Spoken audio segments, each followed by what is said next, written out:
O que o TCU condenou na tarde de ontem, ainda que involuntariamente, não foi a prestação de contas da Presidenta da República. O que foi condenado ontem, e eu digo involuntariamente, politicamente induzido, foi o resultado das eleições de 2014. O resultado de uma política exitosa que levou o Brasil ao maior processo de inclusão social da sua história. É preciso que as pessoas entendam que essa linha que foi ontem adotada leva à punição da presidenta Dilma pelo esforço dela em continuar assegurando o pagamento das parcelas do Bolsa Família, em dar sequência ao Minha Casa Minha Vida, em evitar interrupção nos recursos do seguro-desemprego e do abono salarial. Onde está o erro? Se não na avaliação feita por suas excelências no Tribunal de Contas. Involuntariamente o tribunal joga lenha na fogueira daqueles que querem o jogo baixo do impeachment. Não houve infração à lei orçamentária porque não houve desvios do orçamento para atividades não autorizadas ou qualquer vantagem pessoal que Dilma tenha levado com as contas do governo. Desafio aqui qualquer integrante da oposição que venha dizer que na aprovação dessas contas há mais do que um erro formal, tão somente. A presidenta Dilma não tem conta na Suíça nem recebeu dinheiro de propina.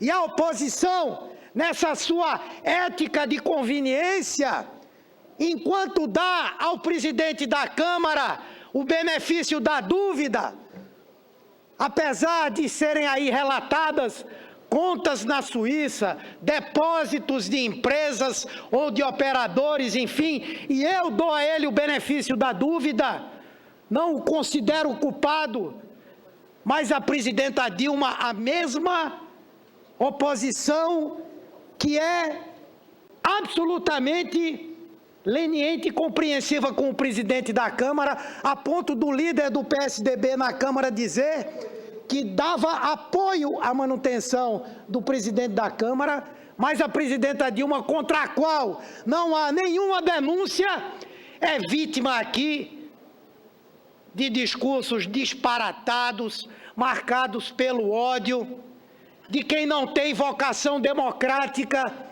para esperar as eleições de 2018 e que quer atalhar a chegada ao poder pela via do impedimento. E é tão visível esse golpismo que nós ouvimos aqui há pouco um orador dizer: tem que convocar eleições. Nem os candidatos que estão no partido dele, que gostariam de disputar a eleição, poderiam disputar a eleição.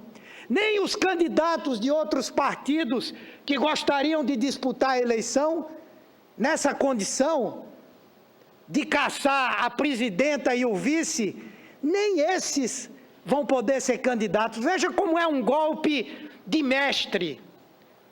Capitânia, quem são os únicos candidatos que podem participar de uma eleição como essa? Só quem tiver mandato parlamentar ou quem não tiver mandato? Porque quem for titular do executivo, prefeito, governador, o que for, não vai poder participar.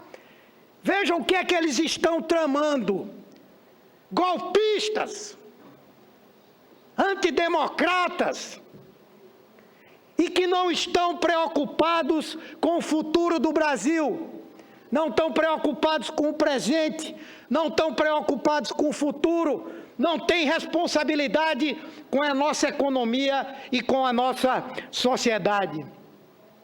Acredito que nesse Congresso a decisão será pautada por um aprofundamento, por tranquilidade e, acima de tudo, pela responsabilidade com o momento que nós vamos estar vivendo quando isso ocorrer. Os que quiserem ser governo nesse país, e têm todo o direito de querer sê-lo, que o façam respeitando o calendário democrático e não por um golpe de mão.